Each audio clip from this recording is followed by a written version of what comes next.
Friday night dinner in a quiet Portland suburb. The kind of neighborhood where the lawns are trimmed evenly and every porch light clicks on at exactly the same time. The table is full.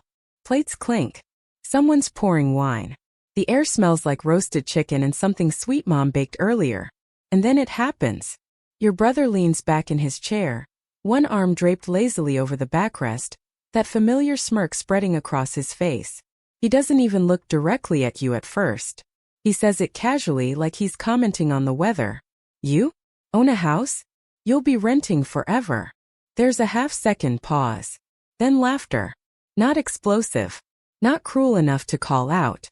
Just enough. Just subtle enough to sting. Mom chuckles as she wipes her hands on a napkin. Not everyone's cut out for responsibility, she adds lightly, like she's offering a helpful life lesson instead of quietly siding against you. You feel it immediately. Shock first. Then that sharp, familiar sting in your chest. Then something quieter. Colder. You force a smile. Nod politely. Even let out a small laugh so no one feels uncomfortable. You've gotten good at that part. Absorbing the hit so the table can stay pleasant. But inside something settles. Because here's the part they don't see. They see the apartment you rent. They see the unconventional career path. They see the risks you take. What they don't see are the spreadsheets, the late nights, the multiple income streams, the sacrifices. While your brother talks about stability, you've been building it quietly. While he lectures about safe investments, you've been studying markets, running numbers, stacking savings in silence. Publicly, you're the dreamer. Privately, you're disciplined. The contrast almost makes you smile. Your brother has always been the golden child. Conventional. Predictable. The one who followed the safe route, bought what everyone else bought, invested where everyone else invested. He loves to talk about money. Loves to explain compound interest like he invented it. Loves to complain about rent prices as if he's a victim of the system instead of a participant in it. And your parents, well, they don't openly favor him. That would be too obvious. It's subtler than that. It's the way they nod a little longer when he speaks. The way they ask for his opinion about serious decisions. The way your achievements are described as interesting, while his are described as smart. You learned early not to fight it. You became independent instead. Risk-taking. Curious. Strategic. Underestimated. At family gatherings, the pattern repeats itself like a script everyone memorized years ago. He'll complain about how expensive rent is. He'll talk about financial stability, like it's a personality trait. He'll throw in a sideways comment about how some people just aren't wired for long-term responsibility. And every time the table laughs just enough. And every time you say nothing. Because invisibility, you've realized, is a kind of cover. And being underestimated, that's leverage. That night, as the conversation shifts away from you and onto safer topics, you sit back and observe. Really observe. Your brother thinks adulthood is about appearances. Mortgage equals success. Predictability equals intelligence. But you know something he doesn't. Ownership isn't just about having a house. It's about control. It's about positioning. It's about understanding systems instead of just participating in them. And lately, you've been studying very closely. You excuse yourself after dessert. Step outside for a breath of cold Oregon air. The porch light hums softly above you. You replay the moment in your head. You'll be renting forever. The words don't hurt the way they used to. This time they feel like fuel. Because here's the truth no one at that table knows. You're closer than they think. Closer than he would ever imagine. The savings account he assumes doesn't exist? It does. The research he thinks you're too scattered to do? Already done. The plans he assumes you're incapable of making? Already in motion. You're not chasing approval anymore. You're building something else. Something strategic. Something quiet. And the most powerful part? He has no idea. You walk back inside, sit down, and rejoin the conversation like nothing has shifted. But internally, everything has. The sting is gone. In its place is clarity.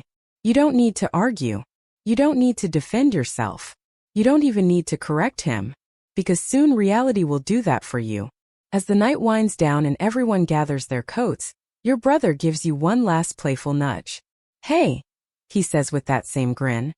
Let me know when you're ready for some real financial advice. You smile. Sure, you reply calmly.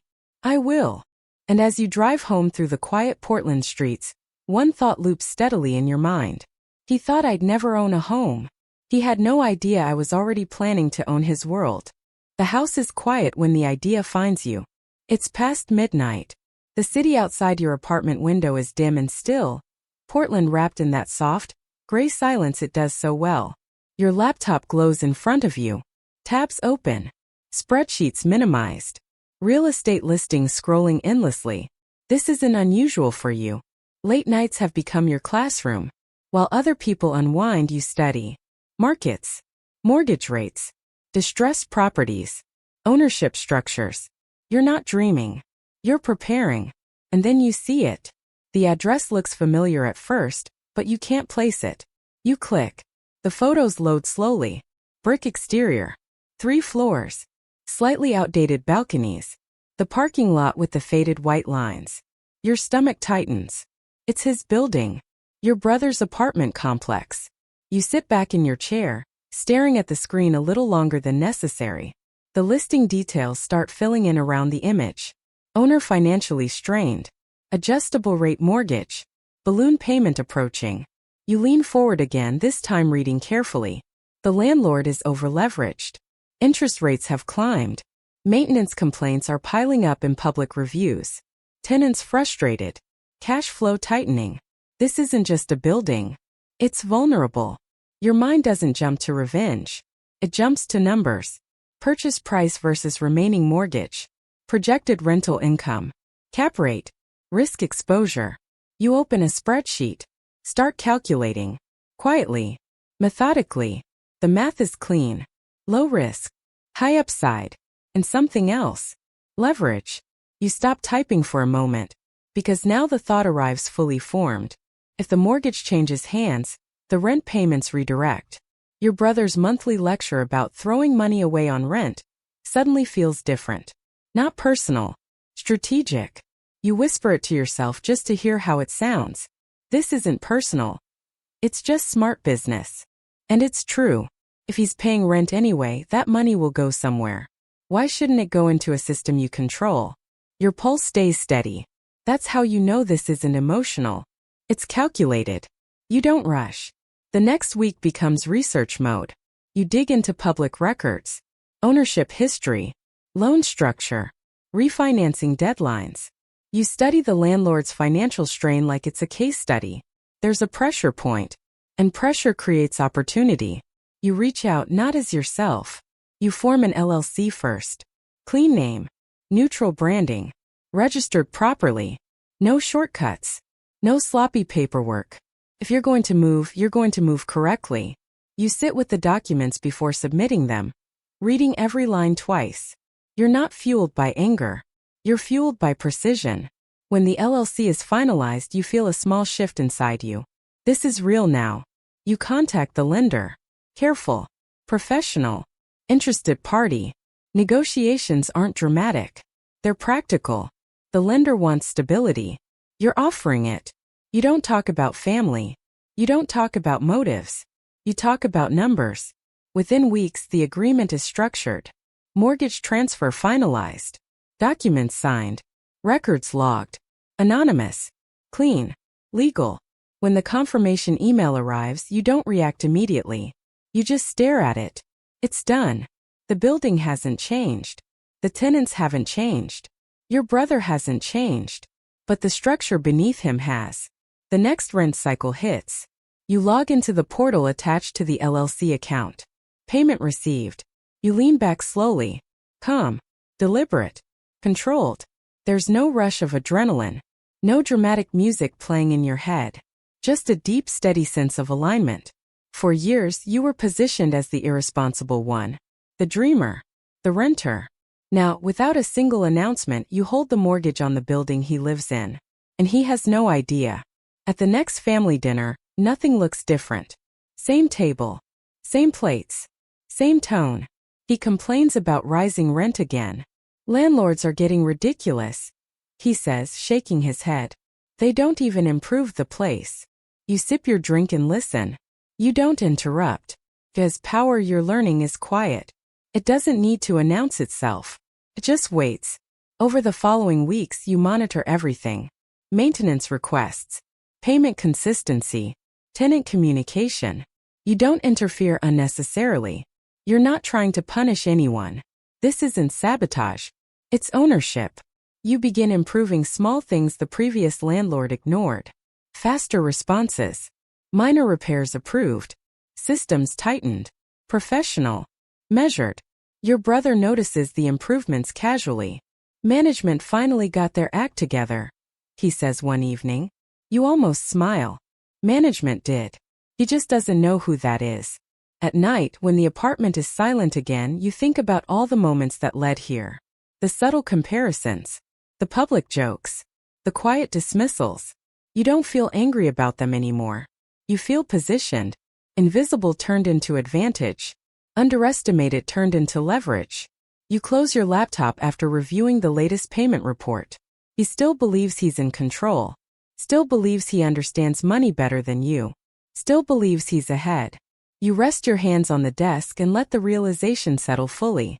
He thinks he's standing on solid ground. He has no idea you now own the foundation. And you're not rushing the reveal. You're waiting. Because when it comes, it won't be loud. It will be simple. Undeniable. Complete. He thinks he's still in control.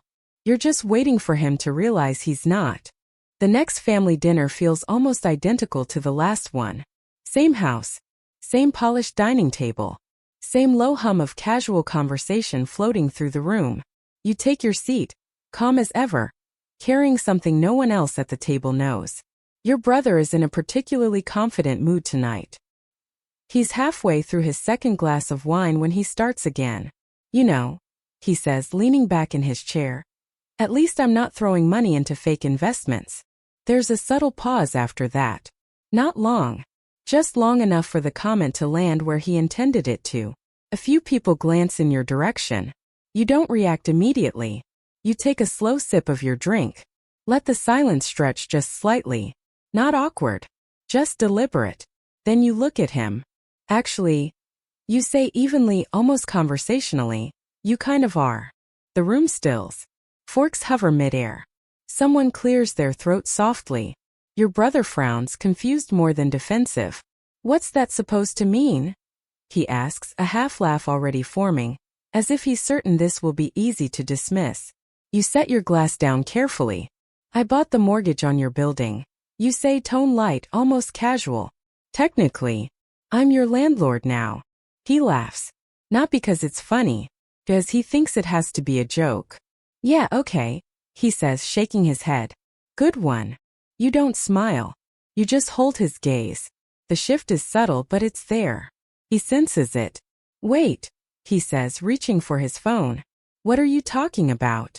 You don't rush to explain. You don't defend. You don't elaborate beyond what's necessary.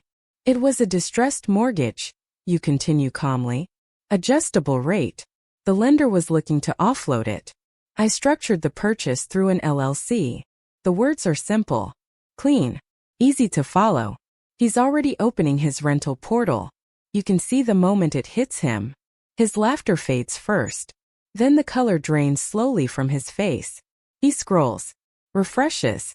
Scrolls again. The new ownership entity is listed. The payment redirection. The contact information. All real. All official. All yours. The table is silent now. Your mother looks between the two of you, unsure whether to intervene. Your father leans forward slightly, reading the tension in the air. You're serious, your brother says quietly. Yes, you reply. Not sharp. Not smug. Just factual. You've been paying rent to the new management for the last 2 months. He blinks. You're kidding. I'm not. There's no gloating in your voice. No raised eyebrow. No dramatic flourish. Just clarity. He scrolls again, as if the numbers might rearrange themselves. They never said anything about. It was a mortgage transfer, you explain gently. Not a tenant restructuring. Everything stayed the same. Legally, it's seamless. The word legally lands heavily. Your brother sits back slowly. The same chair he leaned into so confidently just minutes ago now seems different under him. Family murmurs start quietly. You bought the whole building? Since when? How did you? You answer only what's necessary. It was a smart opportunity. You don't say strategic. You don't say leverage. You don't say I saw this coming before you did. Because you don't have to.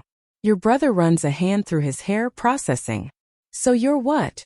He says, trying to recover some footing. Going to evict me now? There it is.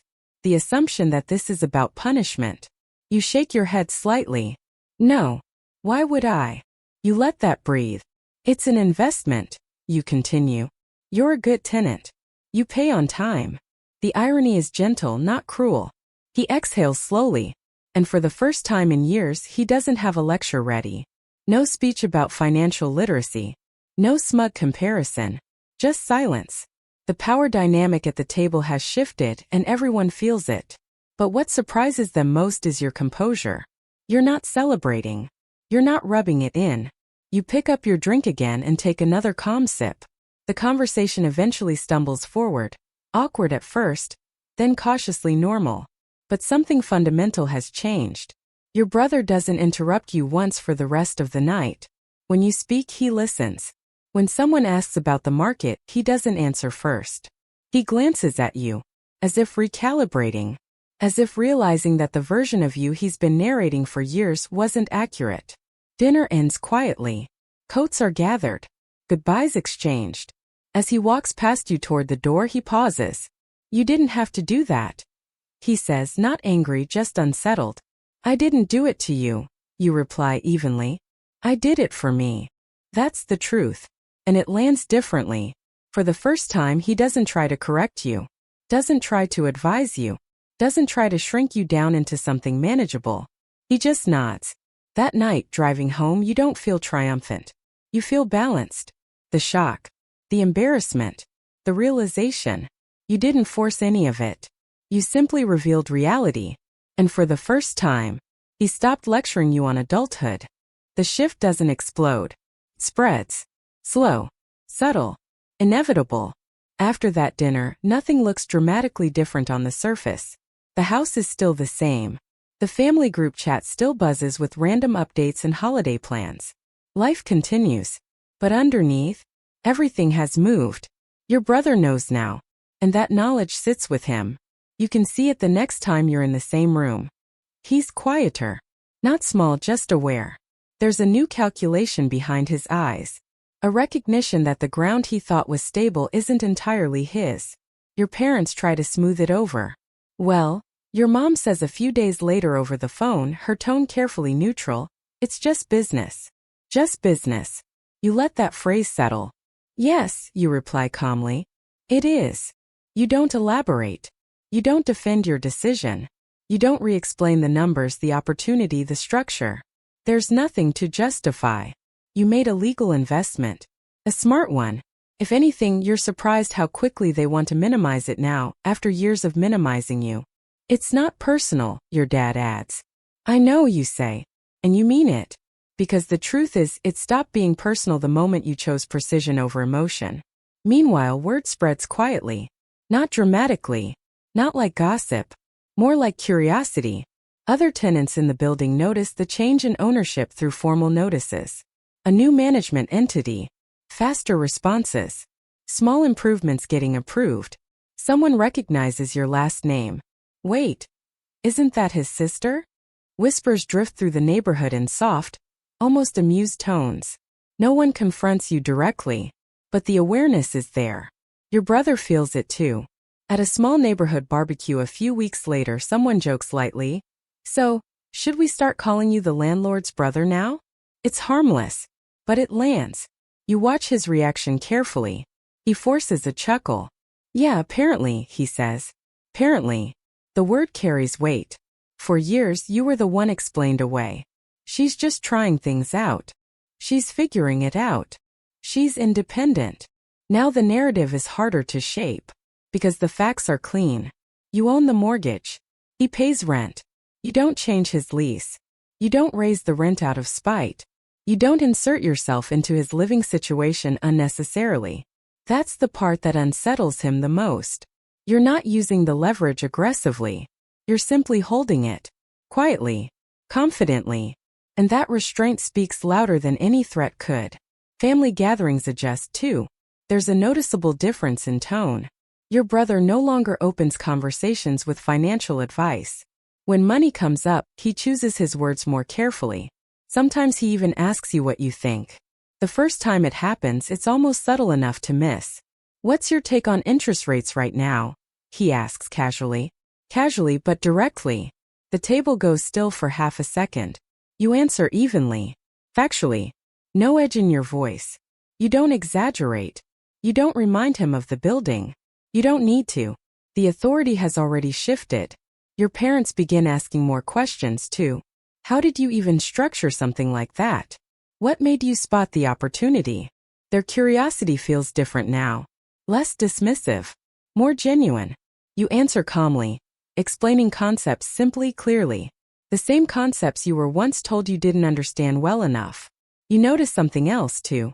You've stopped defending yourself. Stopped over-explaining. Stopped shrinking your wins to make the table comfortable. You don't rush to fill silences anymore. You let them exist. Boundaries have formed, not through confrontation but through clarity. Private reality. You control the finances tied to that property. Public perception. Your brother was publicly humbled and people noticed.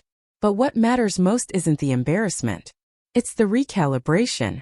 One evening your brother calls you directly. No audience. No performance. "So," he says after a pause, "you're really serious about all this?" "I am." "You planned it?" "Yes." There's a long silence on the other end. "I didn't think you." He starts then stops. You don't rescue him from the sentence. "I know," you say gently. Another pause. "I guess I underestimated you." It's not dramatic. It's not emotional. But it's honest. And honesty shifts things more than humiliation ever could. You don't say finally. You don't say I know. You just let the acknowledgement exist. Over time, the dynamic stabilizes into something new. Less condescending. Less performative. More balanced. He still pays rent. Every month. The system runs smoothly. Clean records. Timely deposits. Nothing dramatic.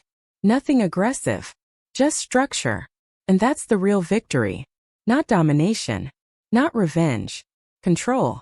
Choice. You no longer need to argue for your capability. It's embedded in the reality everyone can see. At the next family dinner, the laughter feels different. Lighter. Not at your expense. And when your brother starts to make a comment about budgeting, he catches himself halfway through and glances at you instead. A silent check. A subtle respect. You don't react. You simply continue eating, calm as ever. Because you know something now that you didn't fully understand before. Power doesn't announce itself. It doesn't raise its voice. It doesn't need applause. It sits quietly. And it waits. He still pays rent. He just pays it to the system you control. Time does something interesting after a power shift. It softens the noise. A few months pass, and the intensity of the reveal fades into something steadier. Not forgotten, just integrated. The building runs smoothly. Payments come in on time. Maintenance issues are handled efficiently. Business feels calm, almost boring in the best way. And that calm changes you. You're not checking for reactions anymore. Not replaying dinner conversations in your head. Not waiting for the next subtle jab. Because the jabs have stopped. Your parents begin asking different kinds of questions now. Not the polite, surface-level ones. Real ones. How are you structuring your investments long term? Are you planning to expand? There's curiosity in their voices. Not comparison. Not correction. The first time your mom says, "You've really built something solid," it catches you off guard. You don't react dramatically. You just nod. "Yeah," you say simply. "I have." No over-explaining. No downplaying. Just truth. Your brother, meanwhile, has adjusted in quieter ways. He doesn't avoid you, but he's more thoughtful around you. The condescension is gone. The casual lectures have disappeared. When money comes up, he speaks carefully, like someone who has learned something without wanting to admit it was a lesson. At a family barbecue one afternoon, someone brings up housing markets again. A year ago, he would have taken the lead. Explained trends. referenced articles, made sure everyone knew he understood the system. This time he shrugs lightly and says, "You should ask her. She's been doing pretty well." It's subtle, but it's real. You answer the question calmly, conversationally, the way you always could have, if anyone had bothered to ask. Some extended family members fade a little. Not dramatically, just distance. People who were comfortable when you fit the dreamer narrative seem less sure how to engage now that the story has changed. That's okay. Not everyone is meant to stay in your growth. The real shift isn't in them. It's in you. You no longer feel the urge to prove anything. The drive that once burned hot, fueled by underestimation, has cooled into something steadier. Purpose instead of revenge. Strategy instead of reaction. Then one evening your phone rings. It's your parents. You answer, sensing something different in the pause before they speak. "We've been talking." Your dad begins carefully. Your mom exhales softly in the background. "We see now," she says. "You were right." The words hang in the air. Not dramatic. Not tearful. Just sincere. They're not apologizing for one specific comment or one specific dinner. They're acknowledging the pattern. The years of quiet dismissal. The assumption that responsibility had only one shape. You don't interrupt them. You don't say, "I told you so." You don't replay the night your brother laughed. You just listen. Because this moment isn't about humiliation. It's about recognition. "I appreciate that," you reply gently. And you mean it. When the call ends, you sit there for a moment, staring at your reflection in the darkened window. The city lights flicker behind you. You expected this moment to feel triumphant. Doesn't. Feels peaceful. Victory, you realize, isn't loud. It's not revenge speeches or dramatic exits. It's not forcing someone to admit they were wrong in front of an audience. It's quieter than that. It's knowing you built something solid without permission. It's holding leverage without abusing it. It's choosing control instead of chaos. Your brother calls a few days later. Not about rent. Not about the building. Just to ask how you're doing. The conversation is normal. Easy. Balanced. At one point he says almost casually, "I guess I didn't really understand what you were building." You smile slightly, even though he can't see it. "That's okay," you reply. "I did." There's no tension in the silence that follows. Just acceptance. Over the next year, the relationship stabilizes into something healthier. Not perfect. Not overly sentimental. But respectful. He stops comparing. Stops measuring success out loud. And when he talks about buying a place someday, he asks your advice without irony. You give it. Without ego. Because the goal was never to crush him. It was to stand level. Business continues growing. You diversify.